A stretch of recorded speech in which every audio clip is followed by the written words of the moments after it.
get our little bag of money and roll out. Well, we got caught. You got caught. And that's when you went to juvenile? After about a year, we got caught. And the charges were dropped because I was so young. And they figured I didn't know what I was doing. You were 12 then? No, I was 9 then. 9 then. But I've when I worked was with a 12, 9-year-old at a facility. A 9-year-old I have. Well, by the time I was 12, that's when the B&E started. Okay. And the breaking in houses. And when you took something from these homes, did you sell it to make money? No, we just hid it. You hid the money? Everything. We just hid it, all the merchandise. But you kept the darn stuff. Yeah, I didn't know what to do with it. I was a kid. Wait, but did you? But did your mother know? I'd go up and just hide it somewhere in somebody else's storage bin and go play in that. Oh. I was young. I wasn't, but. You weren't all that young, though. You knew right from wrong by then. Yeah, I knew I was doing wrong. You knew you were doing wrong. That's right. Oh, somebody told on me. Yeah. A friend. A friend. A friend told on me. Sometimes a friend isn't a friend, right? Yeah, that's true. And that's when it started getting worse. Okay. You ever steal a car? Yes. Okay. Yeah, I've done it twice.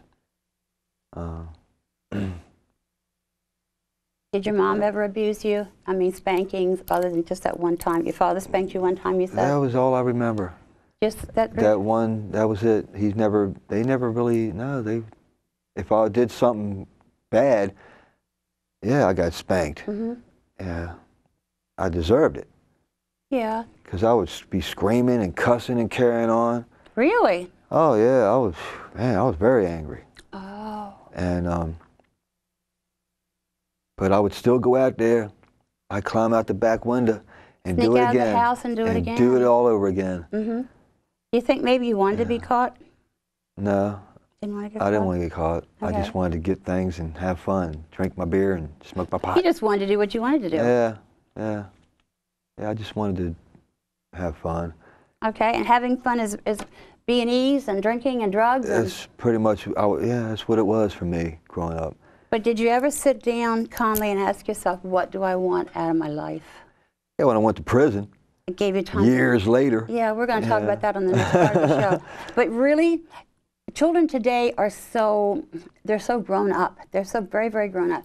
You met my great niece, Keely, and she's already 6 years old, and she's just went into 2nd grade, by the way. And she knows she wants to be an artist. And she can draw so beautiful. So she came to me one day and she said, Aunt Rose, I want to be I want to draw, I want to color, I want to do this, I want to be an artist. And she says, I also want to make wigs and hair pieces, and I want to design clothes. And she goes, I know if I become an artist, that all goes together in a package. That's like me, a jack of all trades and a master of none. But this is what I think we should do, even with our own children. I was a stay-at-home mom, and sometimes I wished I hadn't been, at most of the time, stay-at-home mom, because I didn't know what to tell my children to do with their life. Because I got married, I became a wife, a mother, a homemaker. That's what all I was doing. That was it. That was me. But you have to motivate your children. In a positive way. You got to be very positive with a child and tell them, because I work with a lot of kids, and I said, your life is in your hands. You got to do the right thing. If you don't do the right thing, whatever happens down the road, it's going to be mostly responsible for your own actions that you did. I'm going to take you to a program that I do. It's a 6-part program, and it is fantastic. I use it in the prison system. I do it out of my home. It's a program that deals with life. You didn't choose your parents didn't choose you. But you've gone there, and you must be there because that's where God sent you. You had lessons to learn, and so did your parents.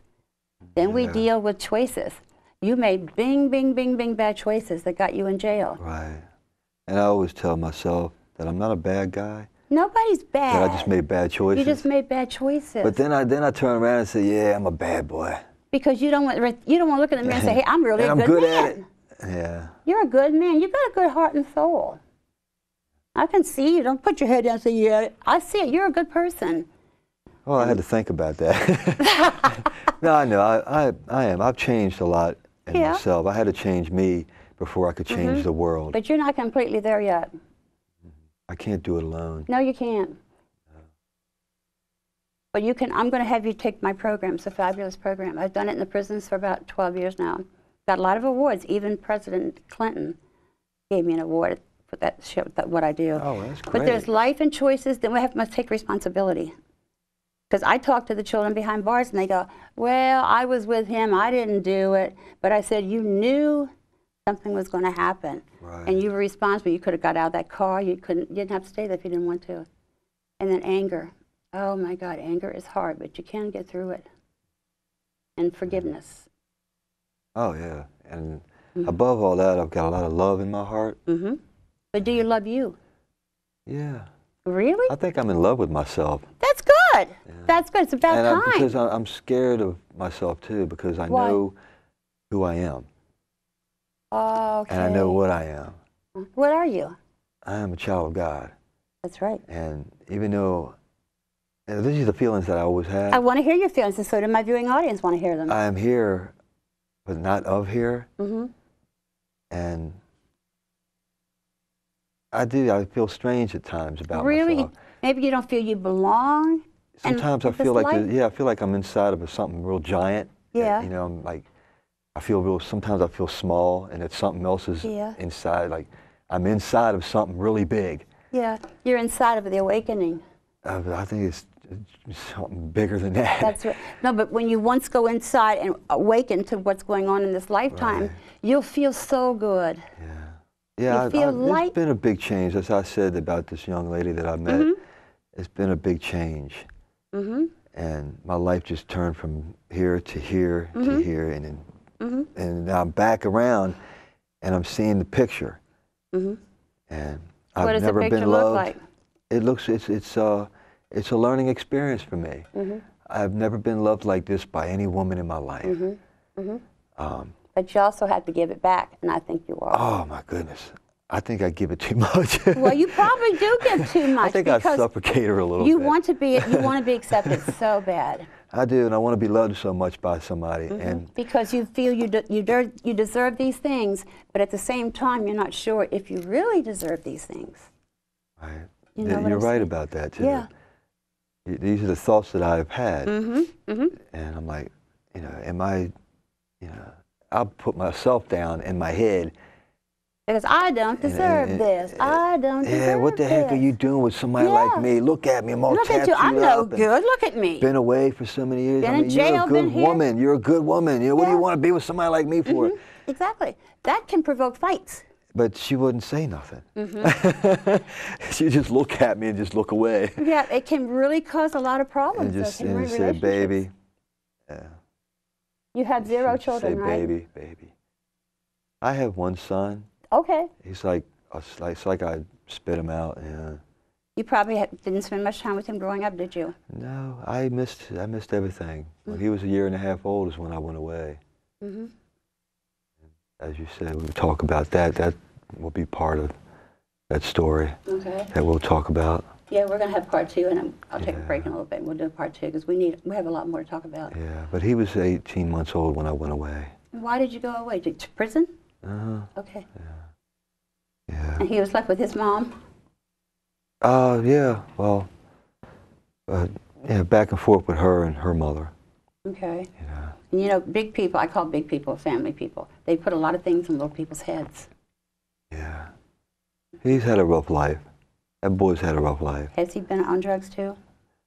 Well, I can't really put him out there like that, Okay. you know, but I've had my questions You've had your doubts and my doubts, yeah. doubts. Because I don't hardly ever see him. You don't hardly ever see him. Yeah, I didn't see him for maybe, I don't know, once every few years when I was away. Okay. I would see him when they could get a chance to bring him up to see me. We're going to take a break right now, and I'll be back with you in just a moment. Thank you. Hello, welcome back to the second half of The Awakening.